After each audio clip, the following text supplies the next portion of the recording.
In the previous video, we talked about osmotic pressure as a colligative property. In this one, we are going to be talking about different types of osmotic solutions. So there are three types of osmotic solutions. One is called the isotonic, second is a hypertonic, third is the hypotonic. So let's say you have two solutions. So basically different solutions have different vapor pressures, and because of that they will also have different osmotic pressures. So let's say you have two solutions in the container and they are separated by a semi-permeable membrane. So in the initially they would have different osmotic pressures, and then there would be a transfer of solvent from a solution which has a higher from a solution which has a lower osmotic pressure to a solution that has a higher osmotic pressure. And so there will come a point when there is an equilibrium that is reached. So this point where two solutions have the same osmotic pressure at a given temperature are called as isotonic solutions. So solutions which have the same osmotic pressure at a given temperature are called as isotonic solutions. So we will talk about this with respect to saline solution. So 0.91% mass by volume solution of sodium chloride. Actually, I'm just going to write NaCl, chemistry. Sodium chloride is actually isotonic with the various solutions in the various fluids in the human body. So when we introduce this saline solution intravenously into the body, there will be no change in the way that our red blood cells will look. Okay, so 0.91% M by V sodium chloride solution, a saline solution, is an isotonic solution with the various fluids found in the human body. Next example is a hypertonic solution. So let's say we know that this one is isotonic with the human fluids. Oh my god, that sounds so bad. I'm going to say fluids found in humans. Okay, so this is isotonic with fluids found in the humans. Now, let's say we took, so in this case, when we introduce it, the red blood cells, there will be no effect on the red blood cells. Now, let's say we took a concentration of less than 0.91%. Let's say an 80%.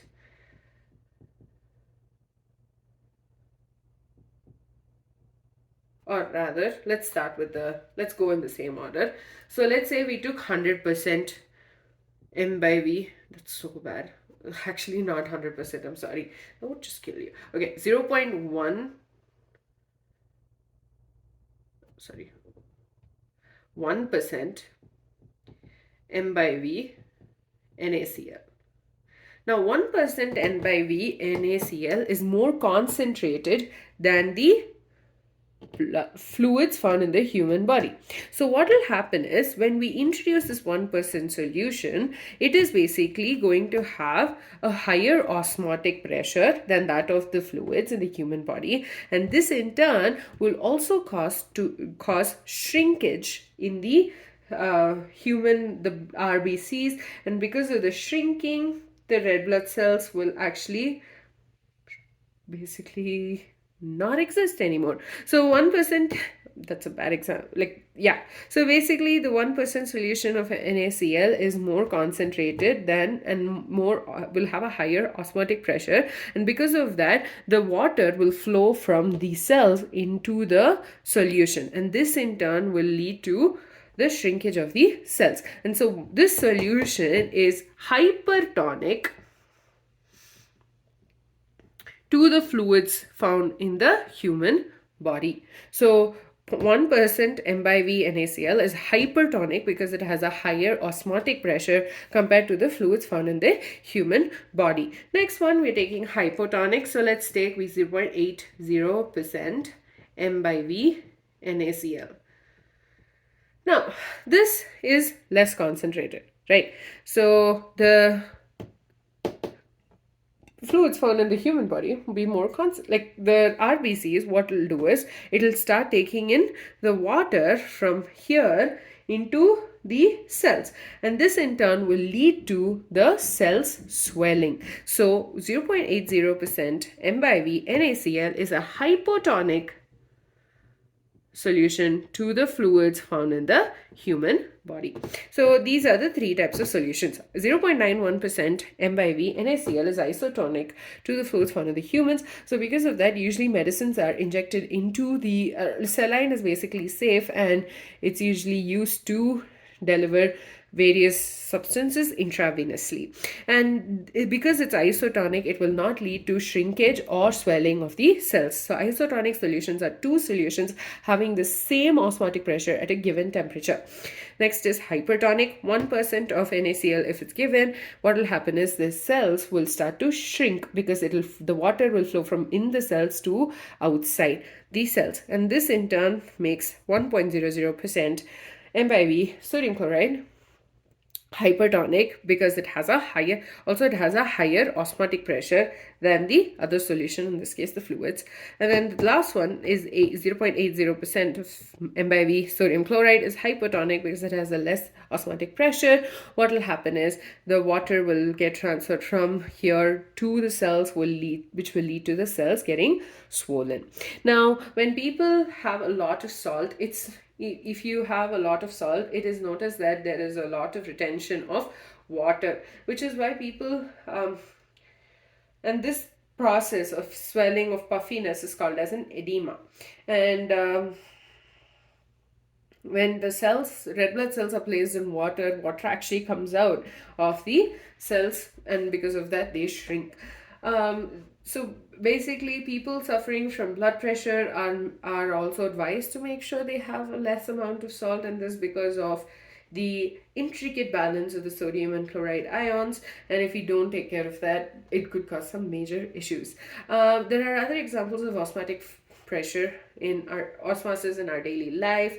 Like I said before, carrots, which make sure, like if you have carrots and if they're wilted, if you put them in water, they get fresh again. And then you have example of like pickles. Pickles are so commonly used back. And these are basically preserved. Basically, they're preserved fruit and vegetables in extremely concentrated salt solutions. Yeah, we do add a lot of chili powder. And basically, this salt solution is making sure that, or I shouldn't say salt solution because it's straight up salt, but this salt is making sure that the bacteria or whatever which wants to grow there cannot grow there because it's a very concentrated solution, and the water from the microorganism will get out, and because of that, this cell will shrink and it'll die. The last one is if we have a very sad looking flower, if we place it in water, it basically looks much better than it did before. Also, I've noticed with things like coriander leaves, if you place it in some water, it looks way better. I have had to do that in the past where it looked very, very, very sad, and then when I placed it in water, it helped. And so there are other examples of osmosis in our daily life, like plants transfer the water through. I learned this in biology, I remember a long time back, but basically the water gets transported from the roots from the soil to the roots and upwards because of the process of osmosis. And that's another example of osmosis being observed in our day-to-day lives. With that, we're done with the osmosis and osmotic pressure. We talked about the different types of solutions, isotonic, hypertonic, and hypotonic solutions, and how osmosis is actually seen more commonly than not in our daily lives. In the next video, we'll be talking about one very cool method of purification of water called as reverse osmosis.